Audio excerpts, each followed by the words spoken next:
आप सभी को हरियाली तीज की बहुत बहुत शुभकामनाएं। Hello friends, welcome to my channel. इस वीडियो में आज मैं आपके साथ शेयर कर रही हूँ हरियाली तीज की बहुत ही सरल पूजा विधि।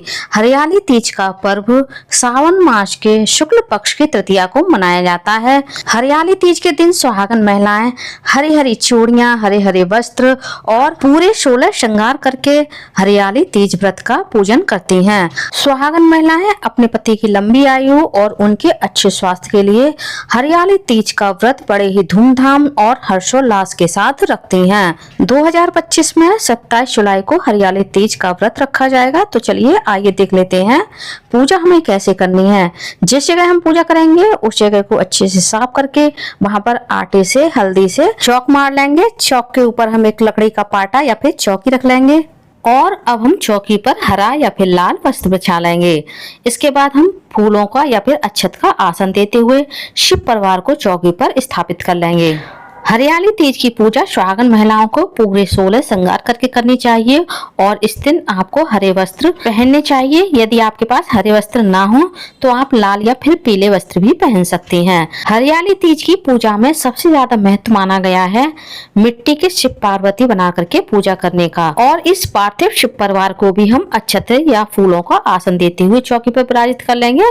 साथ ही हम दीपक को भी चौकी पर विराजित कर लेंगे और सर्वप्रथम हम पूजा में दीपक को प्रज्वलित कराएंगे, क्योंकि दीपक के रूप में अग्निदेव हमारी पूजा के साक्षी माने जाते हैं। अब हम सभी को स्नान की भावना से गंगा जल के छींटा देंगे और जो हमने पार्थिव शिव परिवार बनाया है इसका हम अभिषेक करेंगे। सर्वप्रथम हम गंगा जल से या फिर शुद्ध जल से भगवान का अभिषेक करेंगे। उसके बाद हमने जो पंचामृत या कच्चा दूध लिया है उससे भी हम भगवान का अभिषेक कर देंगे। अब हम कच्चे दूध या फिर पंचामृत से अभिषेक करने के बाद एक बार फिर से शुद्ध जल से भगवान का अभिषेक कर देंगे और पूजा की थाली में जो अभिषेक का पंचामृत या दूध है उसे हम किसी ऐसी जगह पर डाल देंगे जहाँ किसी के पैर ना पड़े। आप चाहें तो ये दूध किसी गमले में भी डाल सकते हैं या फिर किसी पेड़ के नीचे भी डाल सकते हैं। अब हम फिर से बेलपत्र का आसन देते हुए पूरे पार्थिव परिवार को चौकी पर विराजित कर लेंगे। अब मैंने फूलों का आसन देते हुए माता पार्वती और गणेश जी को भी चौकी पर विराजित कर लिया है। मैंने गौरी जी को और गणेश जी को फूलों का आसन दिया है। आप बेलपत्र का भी आसन दे सकते हैं। अब हम सभी भगवान को इत्र और वस्त्र अर्पित करेंगे। पहले हम भगवान गणेश को अर्पित करेंगे, उसके बाद हम भगवान भोलेनाथ और माता पार्वती को अर्पित करेंगे, क्योंकि किसी भी पूजा में प्रथम पूज भगवान गणेश का ही पूजन किया जाता है। और भोलेनाथ को हम एक जनेऊ भी अर्पित कर देंगे। अब हम भगवान गणेश का और भगवान भोलेनाथ का चंदन से तिलक कराएंगे। शिव जी को आप अष्टगंध चंदन या फिर गोपी चंदन कोई भी लगा सकते हैं। अब हमने जो शिव परिवार की फोटो रखी है इसका भी हम पूजन कर देंगे और गौरी माता को हम कुमकुम से तिलक कराएंगे। वैसे तो हरियाली तीज की पूजा में पार्थिव यानी मिट्टी से मूर्तियां बनाकर ही पूजा करने का विशेष महत्व माना गया है। यदि मान लीजिए आप किसी कारणवश शिव परिवार की पार्थिव मूर्तियां नहीं बना पा रही हैं, तो आपके पास शिव परिवार की जो भी मूर्तियां हैं या फोटो है आप उसका भी पूजन कर सकते हैं।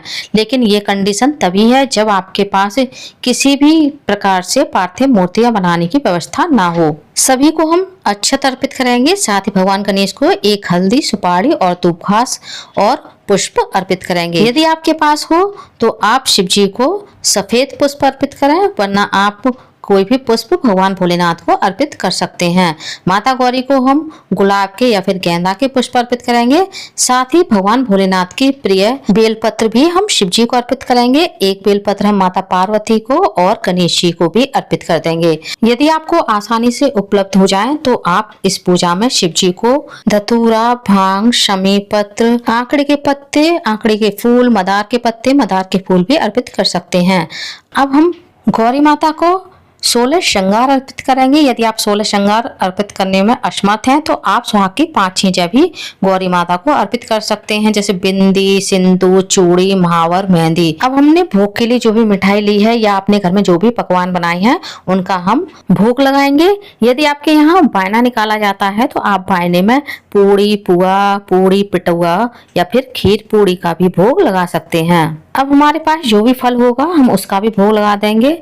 मैंने आम और केला का भोग लगाया है, आप किसी भी फल का भोग लगा सकते हैं। अब हम सभी को कुछ दक्षिणा स्वरूप पैसे अर्पित करेंगे। दक्षिणा से हमारी पूजा में जो कमी रह जाती है वह पूरी हो जाती है। इसके बाद हम हाथ में कुछ अक्षत और पुष्प लेकर के हरियाली तीज व्रत कथा को पढ़ेंगे या फिर सुनेंगे।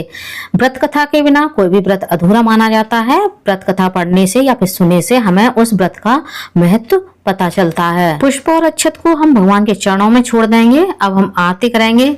मैं कपूर से आरती कर रही हूँ, आप घी के दीपक से भी आरती कर सकते हैं। सर्वप्रथम हम भगवान गणेश की आरती करेंगे, उसके बाद हम भोलेनाथ और माता पार्वती की आरती करेंगे और अब हम आरती की अग्नि को भी शांत कर देंगे। हरियाली तीज का व्रत सभी स्त्रियों के लिए खास और महत्वपूर्ण माना जाता है। इस दिन आपको माता पार्वती को सुहाग दान करना चाहिए और माता पार्वती से सुहाग लेना भी चाहिए। गौरी माता को आपको सिंदूरा से ही सिंदूर दान करना चाहिए। यदि आपके पास सिंदूरा ना हो तो आपके पास जो भी हो आप उससे गौरी माता को सुहाग दान कर सकते हैं। गौरी माता को आप 5 बार या फिर 7 बार सुहाग दान कर सकते हैं और आपको गौरी माता से 3 बार या फिर 5 बार सुहाग लेना चाहिए। 2 बार हम गौरी माता पर अपना सुहाग उधार छोड़ देते हैं। सुहाग हमेशा राइट हैंड से गौरी माता को दिया जाता है और लेफ्ट हैंड से गौरी माता से सुहाग लिया जाता है। अब हम सभी के चरण स्पर्श करके उनसे आशीर्वाद लेंगे और अपने सुहाग की लंबी आयु, उनके अच्छे स्वास्थ्य के लिए कामना करेंगे। अब हमने पूजा में भोग के लिए जो भी प्रसाद, मिठाई, फल रखे हैं, इनको हम पूरे परिवार सहित बांट कर खा लेंगे। आप चाहें तो किसी ब्राह्मण को भी दान कर सकते हैं। और गौरी माता को जो हमने सुहाग पिटारी दान की है, इसमें से थोड़ा सा सुहाग हम अपने लिए रख लेंगे। बाकी का सुहाग आप चाहें तो अपनी सास, ननद या किसी ब्राह्मणी महिला को भी दान कर सकते हैं। और जो हमने दक्षिणा रखी है, आप इस दक्षिणा को किसी मंदिर में दान कर सकते हैं। और जो हमने पार्थिव मूर्तियां बनाई हैं, इन पार्थिव मूर्तियों का हम शाम के समय सूर्य ढलने से पहले इनका हम जल विसर्जन कर देंगे। इन पार्थिव मूर्तियों का आप घर पर भी विसर्जन कर सकते हैं और आप चाहें तो बाहर जाकर के किसी नदी, तालाब या फिर गंगा में भी विसर्जन कर सकते हैं। और यदि आपने सास के लिए पायना निकाला है तो आप पूजा करने के बाद उस पायने को अपनी सास को चरण स्पर्श करके दक्षिणा सहित दान करते हैं। आई होप आपको हरियाली तीज का मेरा ये छोटा सा सरल सा वीडियो पसंद आया होगा।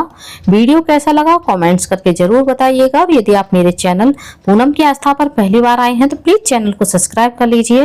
वीडियो को ज्यादा से ज्यादा लाइक कीजिए, शेयर कीजिए, साथ ही बेल आइकन को प्रेस कर दीजिए ताकि हमारे आने वाली सारी लेटेस्ट वीडियो की नोटिफिकेशन आप लोगों को टाइम से मिल सके। कमेंट्स में हर हर महादेव, जय माँ गौरी अवश्य लिखिएगा। धन्यवाद फ्रेंड्स। हर हर महादेव। माता गौरी की जय। जय माता दी।